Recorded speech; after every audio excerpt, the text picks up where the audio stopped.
வந்து அக்கா என்னோட வாழ்க்கையில வந்து அக்காவுக்கு இருக்கு வந்து உங்க அக்காவுக்கு வீட்டுக்காருக்கு பழக்கம் உங்க வீட்டுக்காருக்கு பழக்கம் ஆயிடுச்சு. இவன் நிம்மதியா வச்சிருந்தா நான் ஏன் இன்னொருத்தன் பின்னாடி என்னுடைய அக்காவை கூட்டிட்டு போய் 4 மாசமா அவர் வீட்டுல வச்சிருந்தாருங்க மேடம் ஊர்ல. உங்களுக்கு கல்யாணம் ஆயிடுச்சு? கல்யாணம். உங்களுக்கு என்ன வயசு? எனக்கு இப்பதான் 20. அப்ப 13 வயசுல கல்யாணம் ஆச்சா? அடங்கம்மால அப்பா அம்மா பார்த்து கல்யாணம் பண்ணி வச்சாங்க.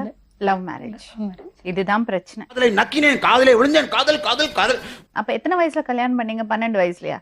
13 தான். 13 வயசுல. சரி, எவ்வளவு நாள் ஹஸ்பண்ட் வீட்ல இருந்தீங்க? கிட்டத்தட்ட ஒரு 7 வருஷம். இப்ப பிரிஞ்சது ஒரு 6 மந்த்தா தான் பிரிஞ்சது. எதுக்காக பிரிஞ்சீங்கம்மா? எதுக்காகனா வந்து அக்கா என்னோட வாழ்க்கையில வந்து அக்காவுக்கு இருக்கு வந்துடுச்சு. இல்ல புரியல. என்னம்மா? அக்கா. உங்க அக்காவா? என்னோட அக்கா. என்னங்க எனக்கு ஒண்ணுமே புரியல. அதுதானப்பா எனக்கும் புரியல. அதனால வந்து நான் இங்க தனியா இருக்கேன், அக்கா வந்துட்டு போயிட்டு இருந்தாங்க. எனக்கு குழந்தை பிறந்து 3 மாசத்துல இவங்க 2 பேருக்கும் பழக்கம் ஆயிடுச்சு. சோலி முடிச்சு. உங்க அக்காவுக்கு வீட்டுக்காருக்கு பழக்கம். உங்க வீட்டுக்காருக்கு பழக்கம் ஆயிடுச்சு. வர்ற மாதிரி அது தெரிஞ்சு சொன்னாங்க சில பேர், நான் கண்டுக்கல. அக்காவை பத்தி தப்பா சொல்லாதீங்க, உங்க அக்கா வந்தா சொல்லுங்களா சொல்லிட்டு என்ன மனுஷன். அப்புறம் ஜஸ்ட் வீட்லயே நான் ஸ்ட்ரெயிட்டா பார்த்தேன். உங்க 2 பேரும் இருந்து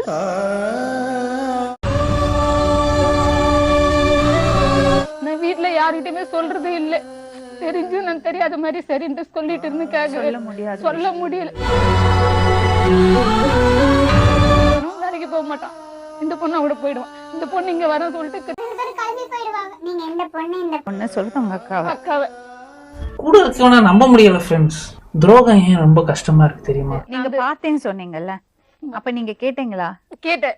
2 பேருமே அடிச்சேன். 2 பேருமே அவனை செருப்பால் அடிச்சேன், இதையும் அடிச்சேன். ரீசனா ஒரு வருஷத்துக்கு முன்ன போய் பார்த்தீங்கன்னா பச்சை குத்திட்டான். அந்த பொண்ணோட பேரை பச்சை குத்திட்டான். பச்சை குத்திட்டு வந்து செல்வின்னு பச்சை குத்திட்டு வந்தான். பச்சை அவ்வளவு வெறி மாப்பிளைக்கு தூங்கிட்டு இருக்கும்போது பார்த்துட்டு அந்த டைம் கேட்டதுக்கு சிஸ்டரத்து கையில குத்தி அடிச்சு உட்கார வச்சுட்டான். இதுல என்னன்னு எனக்கு தெரியாது. இந்த தேசத்துக்கு வரும்போது 2 மாசத்துக்கு இது வரைக்கும் 4 குழந்தை அபார்ஷன் பண்ணிருக்கான். அந்த பொண்ணு பேச்சை கேட்டுட்டு மோத்தா உன்னை பெத்தாளா இல்ல யானை கக்குச்சாடா? எனக்கு ஒரு விஷயம் தெரியணும். இந்த 2 மாசம் முன்னாடி வெளியே வந்தா இல்லையா? அப்புறம் வெளியே வந்து பாத்தீங்கன்னா நான் திருப்பூர் போயிட்டேன். ஓ அப்படியா விஷயம். திருப்பூர் பாத்தீங்கன்னா ஜமால்ன்ற ஒருத்தன். ஜமால் யாரு? ஜமால் வந்து பாத்தீங்கன்னா நல்ல ஃப்ரெண்ட்ஸ் தான். ஆனா இவங்க தப்பா போய் பாத்துறாங்க. அத நான் இல்ல புரியல. தப்பா பேசிட்டு இருந்தாங்க. தப்பா பேசி. உனக்கு ஜமால் எப்படி பழக்கம்? ஜமால் எப்படின்னா அங்க பக்கத்து தெருவிலே கடை வச்சுட்டு இருக்கு. ஜமால் கடை வச்சுட்டு அங்க போய் நீ கடை எல்லாம் சாமான் எல்லாம் வாங்குவேன்? அப்படி இல்ல, காயலாங்கடை தான். அந்த வழி போயிட்டு வரும்போது தான் பழக்கம். வேற நீ அப்படி வரியா? எல்லாம் நடந்து எல்லாரும் ஒன்னதான் குறை சொல்றேன். நான் இந்த 20 நாள் போனது வந்து தப்புன்றாங்க. நீ இல்ல புரியல. நான் போனது தப்பு. எந்த பொண்ணு செய்யக்கூடாத காரியத்தை நான் செஞ்சேன். என்னால மனசு வெறுத்துதான் போனேன். நான் இன்னொரு புருஷன் வேணும்னு போல. என்னங்க எனக்கு ஒண்ணுமே புரியல. அதுதானப்பா எனக்கும் புரியல. இவன் நிம்மதியா வச்சிருந்தா நான் ஏன் இன்னொருத்தன் பின்னாடி போறேன். அவன் போயிட்டு என்ன எதையுமே கூட்டிட்டு போன ஒரு வாடகை எடுத்துக்கிட்டு அவன் வீட்டுக்கு வந்துட்டான். நீங்களா யாருடா? அந்த பையனை மிரட்டான், நீ கல்யாணம் பண்ணிக்கன்னு சொல்லிட்டு அந்த பையனை பண்ண. அவனுக்கு கல்யாணம் ஆச்சு, அவனை போயிட்டு நான் கல்யாணம் பண்ண. நாளைக்கு அவன் முன்னாடி வந்து இங்க உட்காராதா? எக்கச்சக்கமான ப்ராப்ளம். இதுல பேசிக் ப்ராப்ளம் பாத்தீங்கன்னா உங்க அக்காவோட இருக்கிறது உறவு. ஓ அப்படியா விஷயம். அவங்க எங்கள்கிட்ட சொன்னாங்க அவங்க பிரச்சனை என்னது, உங்க சைடுல இருந்து என்ன நடந்ததுன்னு சொல்றீங்களா? அத வேற ஞாபகப்படுத்திட்டீங்க.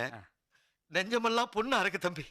போயிட்டு நான் போயிட்டு இவங்க வீட்டுக்கு இருக்கும்போது இவங்க ஹஸ்பண்டுக்கு எனக்கும் பழக்கம் ஆயிடுச்சு.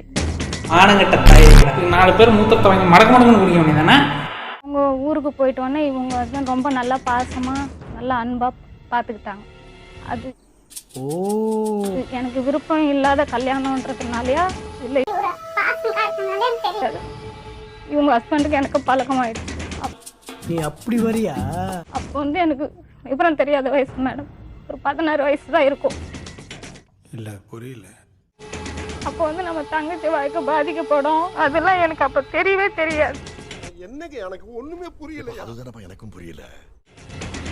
தெரியாத வயசுல அது தப்பு நடந்தது வந்து எங்க அப்பா அம்மா தான் நான் சொல்லுவேன். ஏன்னா எனக்கு நீ அப்படி வரியா? அதெல்லாம் எனக்கு புரிஞ்சது. இந்த கனெக்ஷன் எப்படி ஆச்சு? அதான் இவரு அன்பு காட்டவே சரி இவரே நம்ம கூட இருக்க கூடாதா இல்ல புரியல. அப்படின்னு அப்போ ஒரு உங்களுக்கு தெரியாத ஆசை வயசு. வந்துடுச்சு. ஆசை வந்தது.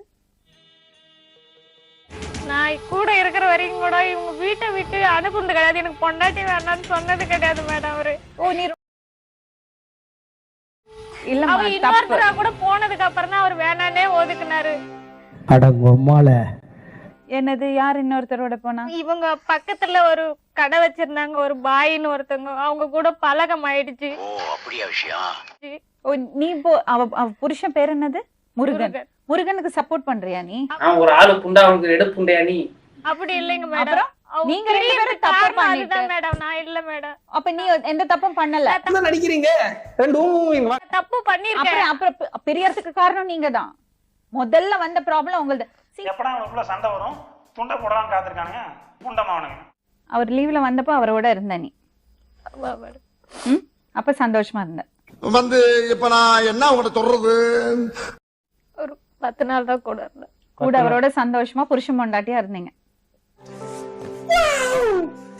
அதான் புருஷன் ஊர்ல இருந்து வந்துட்டாரு, அவ கூட சந்தோஷமா இருந்துட்ட. ஒரு மாசம் நான் ரொம்ப இவரு கூட சந்தோஷமா இல்ல. அவரை நான் மறக்கவும் இல்லை. அடங்கொம்மால உங்களுக்கு அவங்களோட வாழறதுக்கு விருப்பம் இருக்கா? வாழ்த்து 7 வருஷமா காத்துங்க. என்ன மனுஷன்? நீங்க காத்துட்டு இருக்கீங்க.